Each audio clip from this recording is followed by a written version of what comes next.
Hey, good morning, everybody. I'd like to thank all the veterans for coming out. Definitely thank you, Hebron High School, for having me come out and speak with you guys. It's an honor to spread the word of what veterans are and what we mean as a military and a service and what we actually do. There's a lot entitled to it. So, I was the same as a lot of the student body here. I was 17, 18 years old, graduating high school. I was working 3 kind of dead-end jobs. I was going to bed about 2 o'clock in the morning after working all night, getting up, going to school, trying to kind of make life and figure out what I was going to do. And, I kind of come from a long history of military service. So that was definitely something that I wanted to do and continue on the tradition for my family. So I joined the military at 18, got on a plane for the first time in my life and flew to Fort Knox, Kentucky. And I figured, if I'm going to join and I'm going to maybe end up in combat somewhere, Desert Storm had just ended, or had just ended in the early 90s, and I came in and I actually joined service in 92. So I was like, if I'm going to go to war, I'm going to war in something big. So I went on, I chose the Abrams tank, and absolutely love my military service. Started out in Fort Bliss, Texas with the 3rd Army Cavalry Regiment, and I got to serve with a bunch of great people there, kind of learned the desert aspect of training. And I left Fort Stewart, left El Paso at Fort Bliss, and moved over to Fort Stewart, Georgia, where I got to get back to the east coast of the United States, where I grew up. I grew up in South Florida. So it was nice to be back in the humidity and out of the desert climates. Served there for a couple of years, did a few rotations over to Kuwait, which was, early in my career, it was one, heck of an experience. Being able to actually go out on the battlegrounds where prior veterans had served in wars that we had fought, and it was just, it was an amazing experience as a person. So I continued that service and left there, went to the joyful country of South Korea. Got to go up to North Korea and see the DMZ and see how soldiers live on that aspect, actually forward deployed. And really enjoyed my service there. 2001, you guys probably remember a very special date. It was September 11th. I actually left South Korea September 10th of 2001, flew back, reunited with my family after being gone for a year. And when I got back in country, I said, well, got to hit the gym, get up, back in the United States, got to keep that physical fitness up. And I went to the gym at Fort Stewart and was working out that morning and watched both of the planes sail into the towers while I was actually working out. And locked post down. I was in the middle of a PCS move, so I was moving my family from one base to another after coming back from the U.S., and it hurt, man. It hurt bad. I was like, wow, what is going on? So they locked everything down. And I moved over to the other side of Georgia, to the wild and wonderful Fort Benning, Georgia. It's home of the infantry.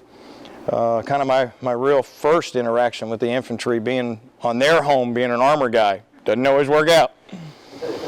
It's a lot of fun, but there's a lot of jibber jabber that goes back and forth when you're in the military. So shortly thereafter, arriving to Fort Benning, I signed into my unit. It was wonderful, and they said, hey, guess what? We're going to Kuwait. I'm like, great, I've been there a few times. They're like, this one's going to be a little different. So I said, okay, so let's go. So I came back from a year deployment overseas, and I was home for about 6 months, and I left and went to Kuwait again for another 6 months. And we trained harder and more intense than I've ever trained in my entire life. I mean, we were in NBC posture, tanks buttoned up at night with night vision, running around the desert, which is extremely difficult.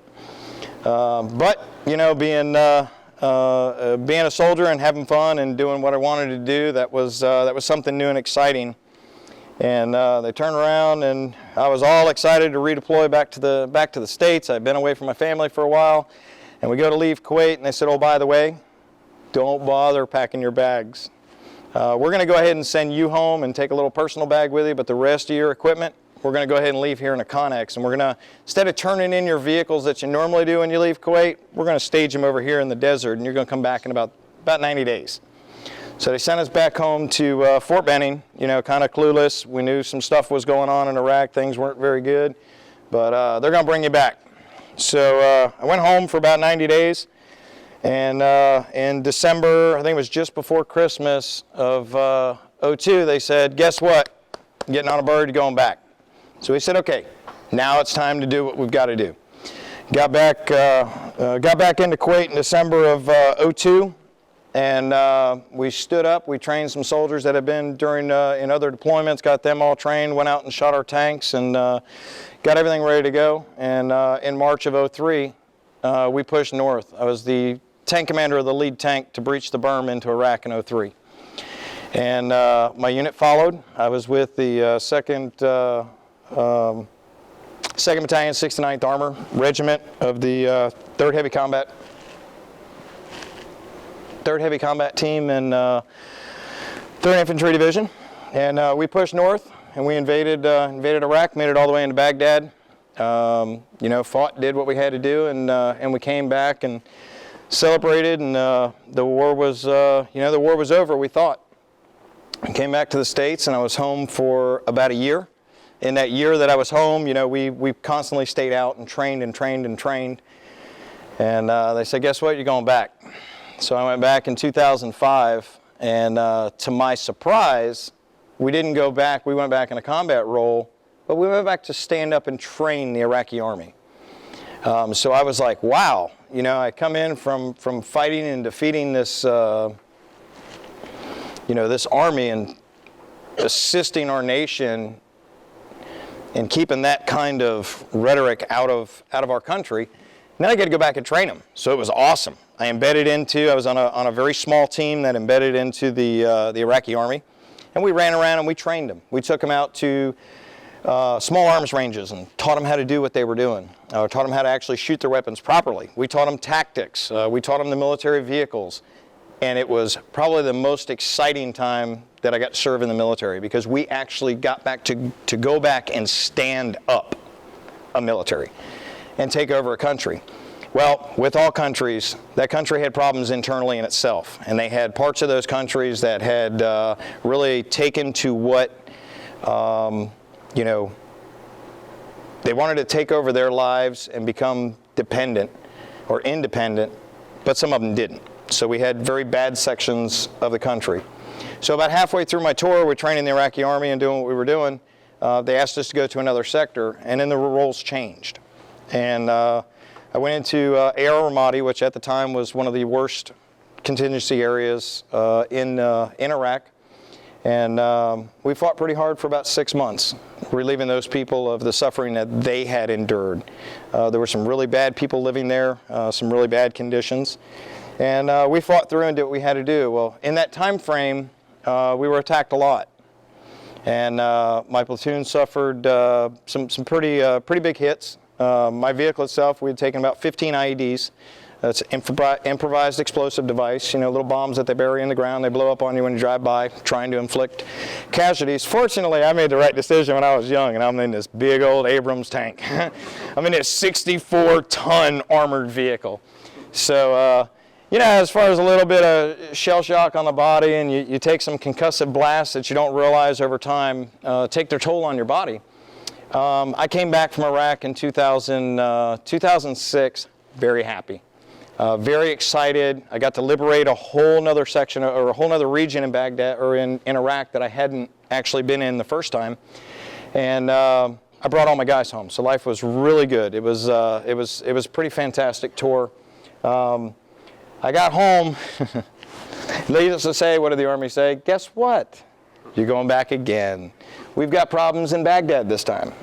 We've got some bad stuff going in there, and we need your division to come in and do what you've done in all your other places. So in February of 2007, I was home for almost 12 months, redeployed back to Iraq again. And mission had changed then. So you're not on big heavy tanks running the streets and doing your thing, and it's not really armies fighting armies. You're fighting little pockets of people. Which was a little different for us. I'm not really an urban type guy. We're tanks, long range, blow things up and do our thing.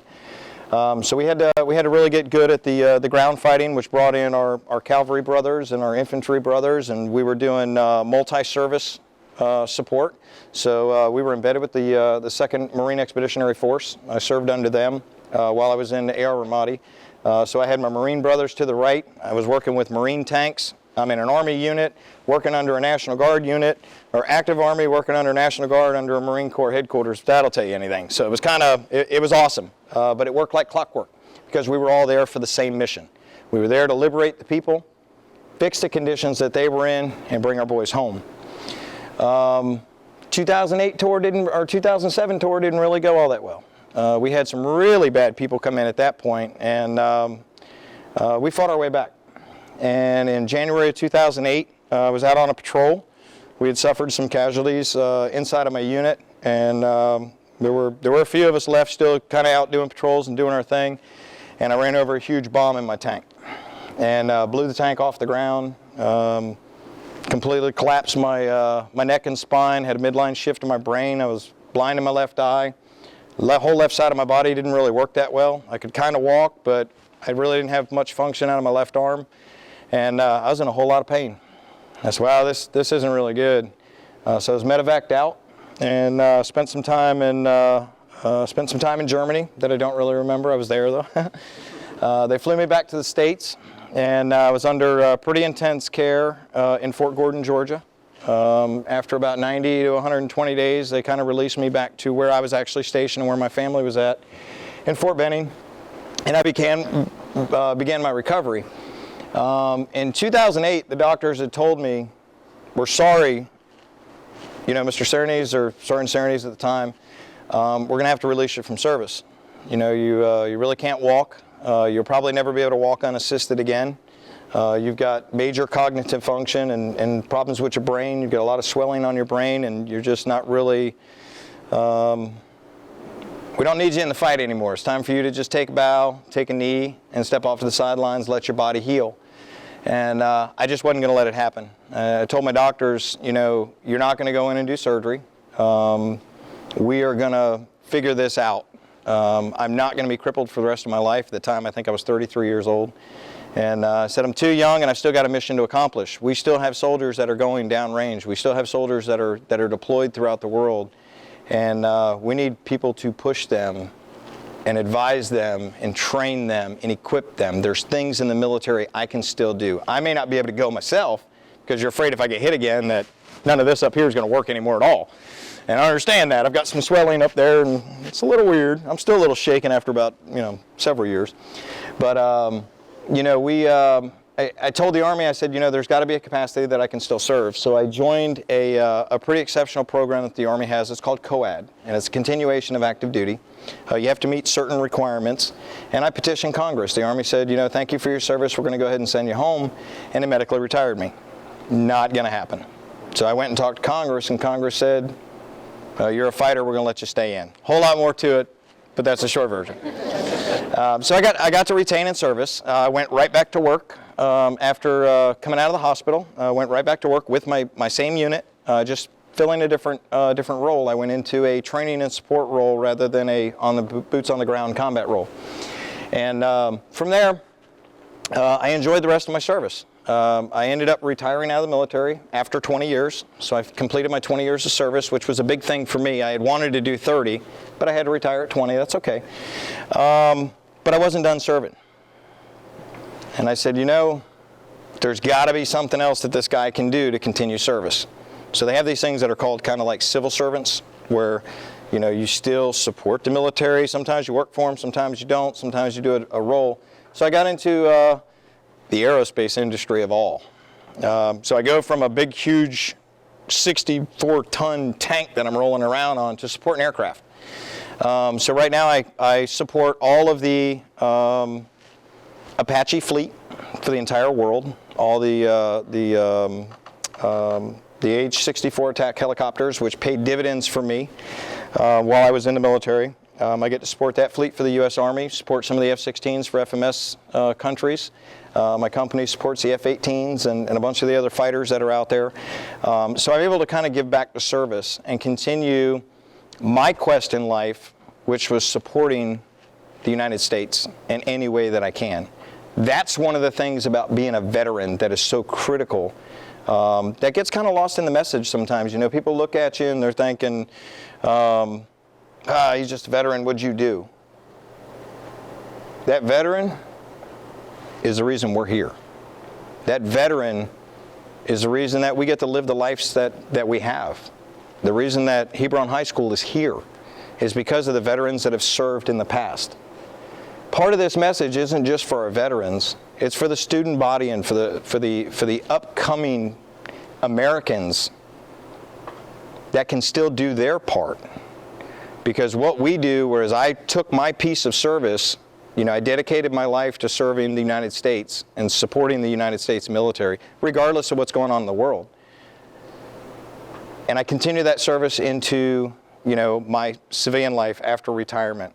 It's about dedication. It's about selfless service. I'm here today because of what my nation's done for me. My support, everything, the nation, when I got hurt and I came back, the nation came running. There were people all over the place making sure that I got the very best care in the world. Doctors told me that, my brain injury would never heal. I'd have a speech impediment. I wouldn't be able to have the cognitive function to learn again because of all the swelling and injuries in my brain. I couldn't walk unassisted. I'm pretty well unassisted right now. Do a little bit of running.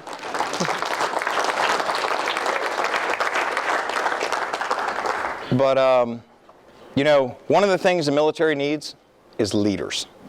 And that's all branches of service. If you're not sure what you need to do in life and you're not really sure what direction you want to go, take a few minutes and think about the U.S. military. Think about what you can do for your country. Think about providing 2 years of something to say, I went out and did what I had to do, and let the military kind of tell what you do and help you decide. There's all kinds of stuff out there that can kind of help you get ready for college, and you can kind of do your little part. We need people. Our defense team needs more people to come in and fill the roles of guys like myself. And all you folks that are in the audience today, you're veterans. You've came in, you've supported your country, and you left, and you're continuing life on. Life goes on after the military, and you're not gonna, it's not an end all be all, and oh my goodness gracious, I got to give 20 years of my life. No. But we need your help. We need your support. I never thought at 17 or 18 years old that I would end up being a military hero. A veteran that went out and served his country and did some things that I never thought possible for myself. It brought something out of me that I never thought at 17 years old, living in South Florida, Beach City, would end up doing. But it's an integral part of who we are as Americans. We need your help. We need your support. I want to thank all the veterans that are out here tonight, because without you, I couldn't be up here standing. Without our future leaders and the student body in Hebron High School and everywhere else in America, we've got to guide and kind of mentor and help our nation be our nation. You don't want to go through what these other countries are going through. I've been there, done that, and I don't want to go back. But, the biggest part of it is I'm very proud to serve, as each and every one of you veterans are. If you look out in the audience, there's veterans in uniform, there's veterans displaying insignias. Very proud of our service and what we've done for our country and the things that we have been able to accomplish. I've got a very long embattled story, just like each one of us. The military has touched us all in a different way, and the people of America have touched us all in a different way. And we just want to keep the banners flying and live the American dream, because in the end of it, if you want to live the American dream, it takes us veterans to get there. Thank you very much.